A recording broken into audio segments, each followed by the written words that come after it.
Oke, jadi assalamualaikum warahmatullahi wabarakatuh. Izinkan aku di sini bakal ngebahas soal dari tugas Bu Nini. Nah, jadi di sini adalah soal kumpulan yang aku kerjakan. Nah, untuk teks pertama itu ditulis bahwa dalam satu kotak koleksi terdapat 12 kotak yang disusun dalam 3 baris, sehingga baris pertama memuat 3 kotak, baris kedua memuat 4 kotak, dan baris ketiga memuat 5 kotak. Nah, yang pertama ditanya itu adalah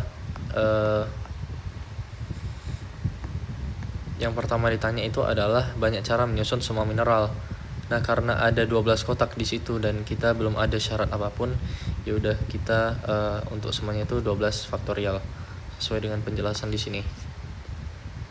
Lalu untuk pernyataan kedua, banyak cara menyusun pyrite, amethyst, dan galena berdampingan itu 36 cara. Maka dari itu kita harus meninjau beberapa kasus. Yang pertama adalah kasus pertama itu mereka berdampingan pada baris pertama yang di sini. Maka dari itu, misalnya di sini pyrite, di sini galena, dan di sini amethyst, mereka bertiga itu banyak cara menyusunnya di baris pertama adalah 3 faktorial. Namun masih ada baris-baris lainnya yang harus diisi oleh mineral yang lain selain pyrite, galena, dan amethyst. Maka dari itu dikali dengan 1, 2, 3, 4, 5, 6, 7, 8, 9 faktorial. Jadi kita itu harus memikirkan juga, kita harus mengingat bahwa ada mineral lain di tempat tersebut. Lalu kasus kedua itu ketiga mineral tersebut yang spesial berjejer atau berdampingan pada barisan kedua. Maka dari itu peluangnya adalah 3 faktorial, yaitu dari sini 1, 2, 3, dan 2 faktorial, yaitu dari kotak yang merah dengan kotak yang kosong. 2 faktorial dikali dengan 9 faktorial, yaitu sisa kotaknya yang tidak terisi. Lalu untuk kasus ketiga, baris ketiga itu adalah 3 faktorial kali 3 faktorial kali 9 faktorial. Dapat dari mana? 3 faktorial awalnya dari dalam sini, lalu sisanya 1, 2, 3 kotak itu 3 faktorial, dan 9 faktorial tadi dari sisanya. Maka dari itu hasilnya ini udah jelas banget lebih dari 36 cara. Maka pernyataan 2 itu salah. Untuk pernyataan 3, ini cara galena untuk berada di baris pertama tentu saja adalah 3. 1, 2, 3. Dan cara pyrite untuk berada di baris kedua adalah 4. Ya, gitu. Maka dari itu banyak caranya, karena tadi udah dapat 3 sama 4, lalu kita kalikan dengan sisanya mineral lain. Maka dari itu salah ya. Yang pernyataan 3 itu salah.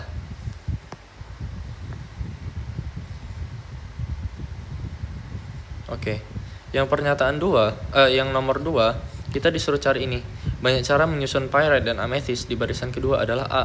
Maka A per 9 faktorial adalah berapa?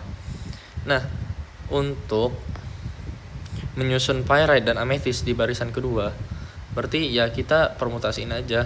4 permutasi 2, berarti 4 permutasi 2 itu karena kita mau gimana ya, kita mau menyusun 2 di 4 baris ini. Lalu 10 faktorial ini ya sisa mineral yang gak kita pikirkan tadi. Ya udah 4P2 itu sama aja dengan 4 faktorial kali 2 faktorial per 2 faktorial. Maka dari itu 4 kali 3 2 faktorial per 2 faktorial. Dicoret-coret, maka sisanya hanya 4 kali 3. 4 kali 3 adalah 12. 10 ini dari mineral lainnya yang enggak kita hiraukan tadi. Ya udah, A-nya kan 12 kali 10 faktorial. Kita bagi dengan 9 faktorial, maka dari itu 120 hasilnya. Itu untuk yang teks pertama. Lalu untuk teks kedua ini lumayan nguli soalnya. Pertama itu kita harus identifikasi kasus pemilihan mineral. Jadi ini sebenarnya soalnya aku revisi sebelum pembahasan dan setelah pembahasan. Ini aku revisinya setelah pembahasan. Nah, jadi identifikasi kasus pemilihan mineral. Pertama, minimal satu mineral dari deret discontinue. Deret discontinue itu yang ini, olivine, peroxan, amphibol, biotit. Nah, tapi kan aku udah jelasin ya kalau misalnya ada di sini. Bentar. Ada di sini nah. Olivine, peroxan, amphibol, biotit. Dan deret discontinue ada plagioclase kalsium tinggi dan natrium tinggi. Nanti mungkin abis pembahasan ini aku bakal revisi soal lagi. Karena urutan ini hanya berlaku di deret discontinue. Oke, maaf ya. Jadi untuk kasus-kasus pada ini kita itu ada 4 kasus ya. Yang pertama itu kita harus memilih nih 4 jenis mineral sesuai aturan tersebut yang di atas. Nah, kasus pertama itu kita ambil satu mineral dari OPAB yang deret discontinue. Ya udah, ini caranya 4 cara. Namun kita nggak bisa ambil 3 mineral dari plagioclase deret continue karena dia cuma bisa PK sama PN, jadi nggak mungkin. Lalu kasus 2 itu 2 mineral dari OPAB tanpa berurutan. Ya, ini ada 3, ada OA, OB, dan PB. Kalian bisa cek OA, OB, dan PB.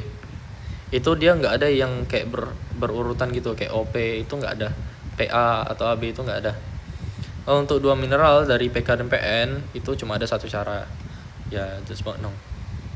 Dia ingat ya, urutan pemilihan harus mengikuti urutan deret bawaan, jadi dia harus dari atas ke bawah. Nanti bakal aku revisi lagi di soal agar lebih jelas bagi para ini, karena kita menghindari soal ambigu. Oke, untuk kasus 4 itu ada 4 mineral. Kasus ketiga dulu ya. Ini invalid, kenapa? 3 mineral OPAB tanpa yang berurutan, ini mustahil. Karena misalnya kita mau ambil OPB, OP ini berurutan, nggak boleh. Atau OAB ini berurutan, nggak mungkin dong. PAB ini udah 3-3-nya berurutan, udah jadi invalid. Kasus 4 juga udah pasti invalid. Maka dari itu totalnya hanya ada 3 cara. Oke, untuk selanjutnya di sini soalnya kita harus memilih 5 sensor dengan syarat minimal 2 dari kategori atmosfer atau A dan 1 dari kategori hidrologi. Oleh karena itu jumlah sensor yang bisa kita pilih dari masing-masing kategori adalah, yang pertama, jika 2 dari atmosferik maka 3 harus dari hidrologi. Jika 3 dari atmosferik maka 2 dari hidrologi. Dan jika 4 dari atmosferik maka 1 dari hidrologi. Ya udah, kita tinjau aja kasus-kasusnya. Pertama, dan juga urutan sensor dalam laporan penting, sehingga setelah sensor dipilih mereka harus diurutkan dalam format-format tertentu. Jadi setelah kita ambil, kita harus permutasiin itu 5 sensornya itu harus kita permutasiin, jadi ada urutannya gitu. Nah, pertama kita kombinasiin aja dulu 4 kasusnya ini yang tertera di atas. Ya, pertama 2 diambil dari A dan 3 diambil dari H. Ya, 5C2 ini karena kita mau ngambil 2 dari 5 anggota A, dan 3C3 karena kita mau ngambil 3 dari 3 anggota H. Maka dari itu ini sesuai rumus yang dikasih sama Bu Nini di kelas.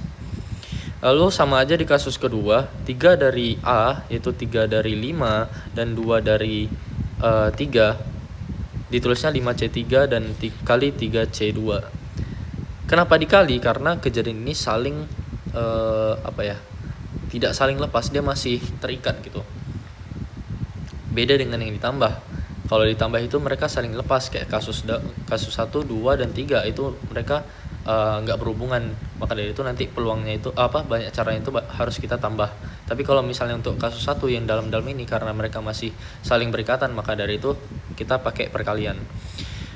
Nah, lanjut untuk kasus ketiga, 4 dari A dan 1 dari H itu 5C4 dan 3C1. Nah, jadi total semua ini kita tambah, karena ya mereka nggak saling berhubungan kan ya, mereka kasus-kasus yang berbeda, nggak satu kasus. Nah, kita tambahin 10 tambah 30 tambah 15. Nah, jadi total kombinasinya itu 55. Dan selanjutnya kita harus menghitung urutan penyusunan sensor, yaitu 5 permutasi 5, yaitu 5 faktorial, dan itu adalah 120. Nah, total kemungkinannya karena mereka saling berikatan ya kan, ya udah 55 kali 120 sama dengan 6.600. 55 kali 120 sama dengan 6.600. Oke, itu untuk soal. Nah, untuk soal yang kelima ini, yang terakhir ini soal model-model TBK ya.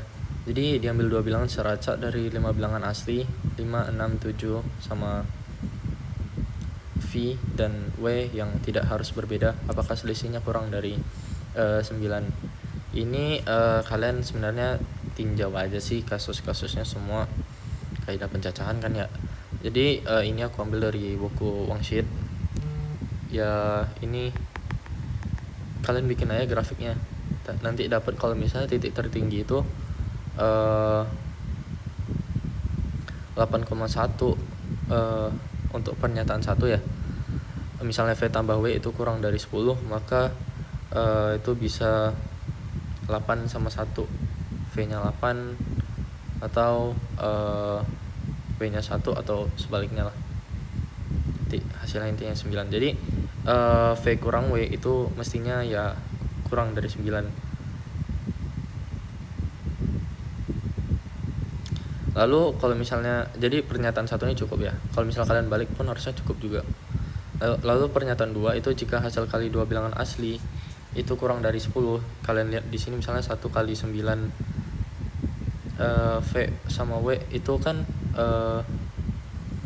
misalnya V kali W itu kurang dari 10. Jadi mungkin V nya 1 atau W nya 9, atau V nya 9 maka W nya 1.